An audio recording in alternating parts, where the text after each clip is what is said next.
ሰበር ዜና ፋኖ በደቡብ ወሎ በደሴ ዙሪያ ወረዳና ኩታበር ወረዳ ባደረጉት ፍልሚያም 4 ቀበሌዎችን መቆጣጠራቸው ተሰማ። በምዕራብ አማራ ቀጠና ሰከላ ወረዳ አጉት አካባቢው እስከ ምሽት ድረስ የዘለቀ ከባድ አውደ ውጊያ መደረጉም ታውቋል።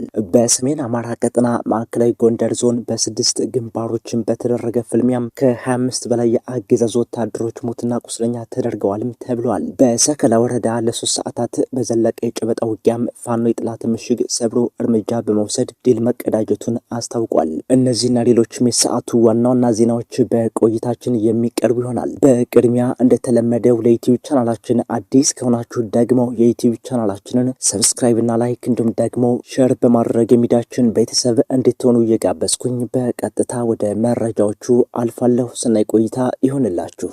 በቅድሚያ ምኒልክ ዕዝ ባላገው ተወርዋሪ ሻለቃ በደሴ ዙሪያ ወረዳና ኩታበር ወረዳ ባደረጉት ፍልሚያም 4 ቀበሌዎችን መቆጣጠራቸው ተነገረ።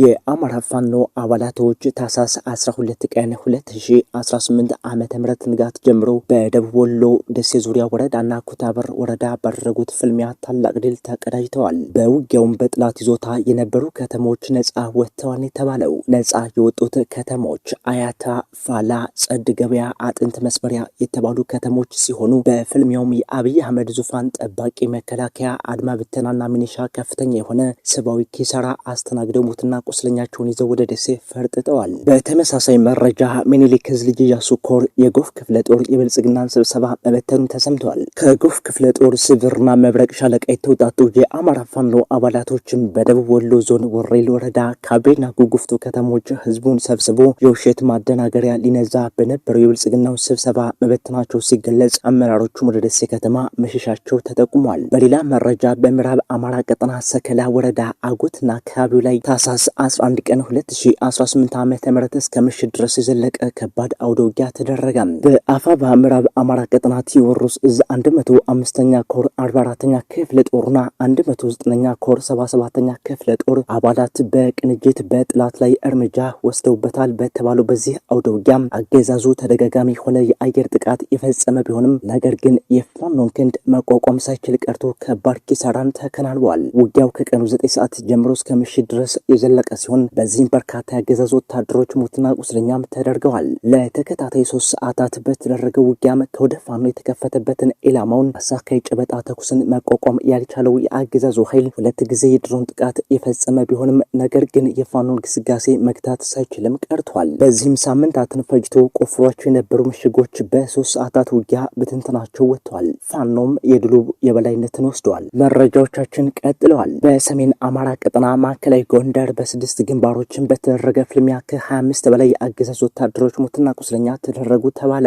በአፋብኃ በላይ ዘለቀ ዕዝ ጎንደር የበጋሻው ክፍለ ጦር ታህሳስ 11 ቀን 2018 ዓመተ ምህረት ጀምሮ ዛሬ ውሎን በ6 ግንባሮችን ባደረጉት ብርቱ ፍልሚያም በጥላት ላይ ከባድ ኪሳራ በማድረስ ታላቅ ድል መቀዳጀታቸውን የዕዙ ህዝብ ግንኙነት መምሪያ ክፍል አስታውቋል። ውጊያው ከትናንት ጀምሮ በአምባ ጊዮርጊስ፣ በደጎማ በለሳ፣ ከጎንደር በጠዳ በኩል፣ ከማክሰኝት በደጓላ በኩል፣ በደንዛዝ በደንጎር ድባ በድምሩ በ6 ግንባሮችም የተካሄደ ሲሆን የጥላት ብልጽግና ወታደሮች በከባባድ መሳሪያዎችም ታግዘው ማጥቃት ያደረጉ ቢሆንም ነገር ግን ከወደ ፋኖ የተወሰደባቸውን የጸረ ማጥቃት እርምጃን መቋቋም ሳይችሉ ቀርተው ከባድ ኪሳራን ተከናንበዋል። በተለይም ታህሳስ 12 ቀን 2018 ዓመተ ምህረት ከንጋት ጀምሮ ፋኖ ባደረገው ማጥቃትን በቀጠናው ቃግራ እና አይባ በተባሉ አካባቢዎች አገዛዙ ከባድ የሆነ የሰብአዊና ቁሳዊ እንዲሁም ሞራላዊ ኪሳራ ደርሶበታል። ከትናንት ጀምሮ ዛሬ ውሎን በተደረገው ውጊያም 16 ወታደሮች ሲገደሉ 9 የቆሰሉ ሲሆን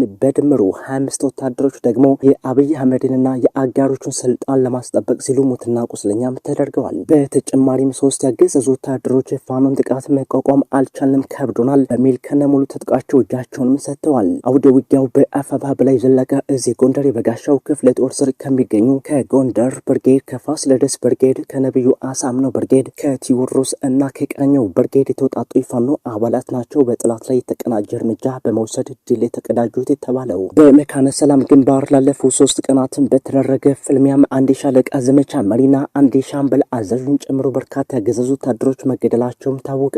ከታህሳስ 9 ቀን 2018 ዓ.ም ጀምሮ እስከ ዛሬ ንጋት ድረስ በመካነ ሰላም ግንባር ልዩ ቦታው ታዳጊዋ ቤሌ ከተማ አካባቢ በተደረገ ፍልሚያ ፋኖ የጥላት ምሽግን በመስበር ባደረገው የጨበጣ ውጊያ ድል መቀዳጀቱ መሆናቸውን ለማረጋገጥም ተችሏል። በውጊያው በአፋባ ምስራቅ አማራ ቀጠና ምኒልክ ዕዝ አዛዥ አርበኛ አብነው ታደሰም ሰብሳቢነት ከሚመራው ከንጉስ ሚካኤል አሊኮር የተውጣጡ የፋኖ ኃይሎች ናቸው ድል የተቀዳጁት። ለሶስት ቀናት በዘለቀው ፍልሚያም የፋኖ አባላቱ በፈጸሙት የተቀናጀ ጥቃትም አንድ ሻለቃ ዘመቻ መሪና አንድ ሻምበል አዛዥን ጨምሮ በርካታ ያገዛዙ ወታደሮች ሲገደሉ 15 ወታደሮች ደግሞ ቆስለው በባለ 3 እግር ባጃጅና በአምቡላንስ ወደ መካነ ሰላም አጠቃላይ ሆስፒታል መወሰዳቸውን ለማረጋገጥም ተችሏል። በውጊያው የአገዛዙ ኃይል ከሞርተርና ከዙ23 ጀምሮ ሌሎች ከባባድ መሳሪያዎችን ታጥቆ የገጠመ ቢሆንም ነገር ግን በቀኙ መክቶ በግራው ካልመታ በምን ያስታውቃል። ቦረናና ተንታ የተባለላቸው የቦረና መካነ ሰላም ጀግኖች ከጨበጣና ደፈጣ ጥቃት ጀምሮ እስከ ሳንጃ ውጊያ ድረስም በወሰዱት እርምጃም ከባድ የሆነ ስባዊና ቁሳዊ እንዲሁም ሞራላዊ ኪሳራ አድርሰውበት ጥላት ቢሊን ለቆ ወደ መካነ ሰላም ከተማም ፈርጥጧል። መረጃዎቻችን አሁንም እንደቀጠሉ ናቸው። ለህዝብ ደህንነት ሲባል የመንገድ ቀባ ተደረገ። አፋብኃ ቴዎድሮስ ዕዝ 105ኛ ኮር 55ኛ ክፍለ ጦር በሚያስተዳድራቸው ቀጠናዎችም የህዝብን ደህንነት ለመጠበቅ ሲባል መንገድ የተዘጋ ስለመሆኑ ማሳወቅ፣ በሆዱ ተገዝቶ የአብይ አህመድ አሊን ወንበር ለመጠበቅ የሚዝረከረከው የአገዛዙ ኃይል ፋኖ ዘራፊ ነው ለማስባል ፋኖ መሳይ ብልጽግናዎችን በማደራጀት ሹፌሮቻችንና ህዝባችንን እያገላታ መሆኑን ደርሰንበታል ብለዋል በመግለጫው።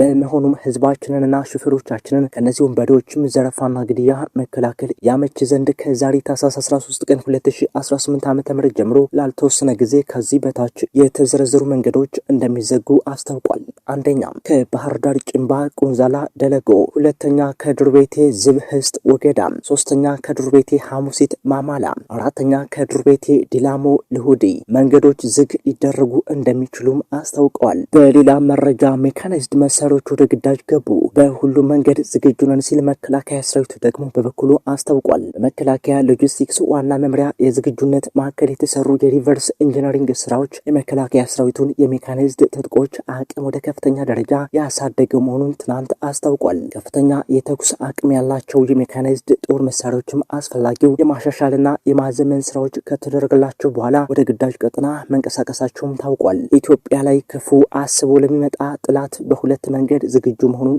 አስታውቋል። ውድ አድማጭና ተመልካቾቻችን የሰዓቱ ዋናና ዜናዎች ቀደም ሲል የተከታተላችሁትን ይመስሉ ነበር። በሌላ መረጃ ክፍለ ጊዜ ዳግም እስክንገናኝ ድረስ በእኛ በኩል ጤና ይስጥልኝ።